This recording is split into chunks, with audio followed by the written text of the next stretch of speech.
Hello everybody, welcome into the currently dungeon, soon to be mead cellar for this particular Bear in the Kitchen video. I know it seems like a really interesting location for a kitchen video, being the basement, but this will all make sense in a couple of months, I promise. I've kind of decided it's time for me to try my hand at making mead. Now, being a beverage, it seems the most logical place for me to put that is on the Bear in the Kitchen channel. Now, making a mead, it seems like one of those delightfully simple things that can get really complicated really fast, so kind of ideal for me, really. Alright, so now mead is one of those beverages that just kind of, it's been around for as long as anyone can possibly think of. It's a honey that has been fermented with water and turns into an alcohol. There's your basic mead combo there. Add a little yeast, you've got a modern mead. Add some quickset yeast, you've got a modern 1 month mead. So it seems really interesting. Basically, it's a honey wine. As some of you are probably aware, I grow a lot of healing type herbs in my garden, and that is what they're for. I grow them to empower our bodies to be stronger, healthier, and, the best they can possibly be. A lot of the old-fashioned recipes for how to use herbs in a healing fashion call for them to be extracted in a form of alcohol. Now, it seems to me that mead was probably the alcohol in question, so that's what we're going to use. Now, however, when you add herbs and spices to a mead, it's no longer called a mead. At that point, it's something called a metheglin. I think I got that right. I don't know yet. Give me a little bit more research time and I'll have a better answer for you. But basically, yeah, herbs and spices in a mead make a metheglin. Now, another thing that I'm going to be doing with these mead experiments is basically trying to keep some of the fruits and stuff that I want to grow here on Clean Valley Farms. So adding fruits and such to a mead makes it what they call a melomel.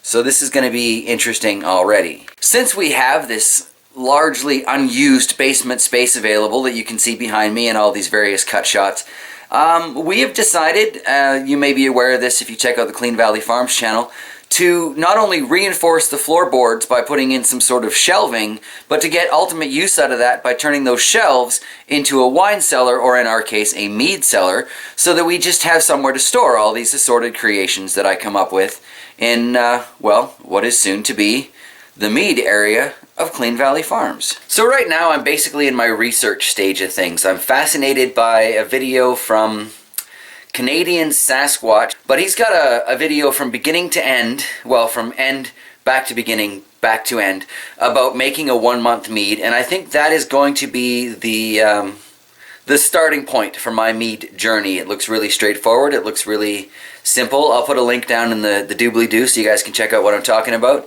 But I'm thinking, yeah, it looks like a very honest review of how to go about the process, and based on what I saw, I can do that. The biggest issue with making mead at home, or here on the farm as the case may be, I think will be sourcing good pure honey.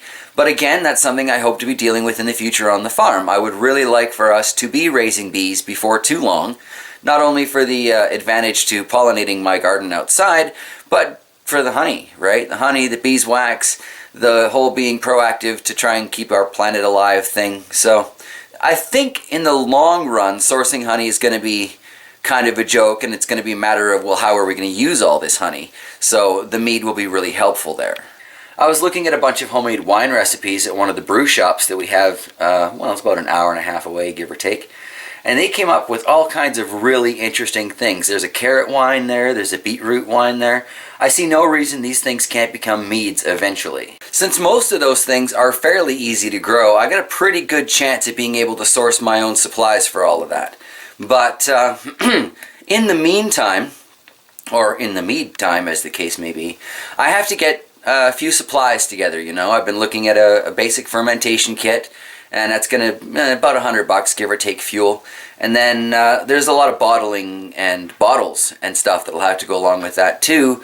But the joy of making mead is you've got 1 to 2 months to figure out where your bottles are coming from as it goes through its primary and its secondary fermentation stages. So if you find that making mead is something that would potentially interest you, I definitely encourage you to make sure you've subbed to the channel below and sub to the channel anyway. I do all kinds of random and stupid stuff in the kitchen.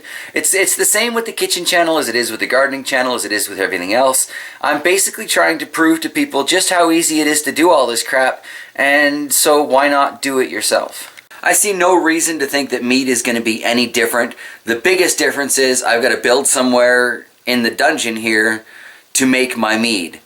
Oh no.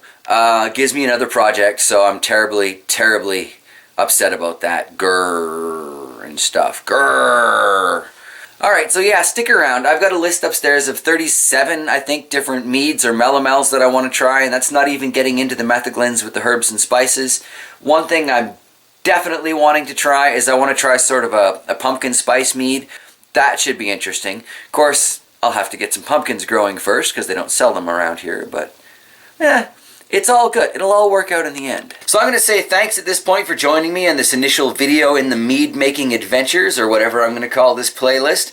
And yeah, if you've got any advice on making mead, or if you've had any experiences with making mead, please list them down in the comments below. And don't forget to check for the Canadian Sasquatch 1 month mead video.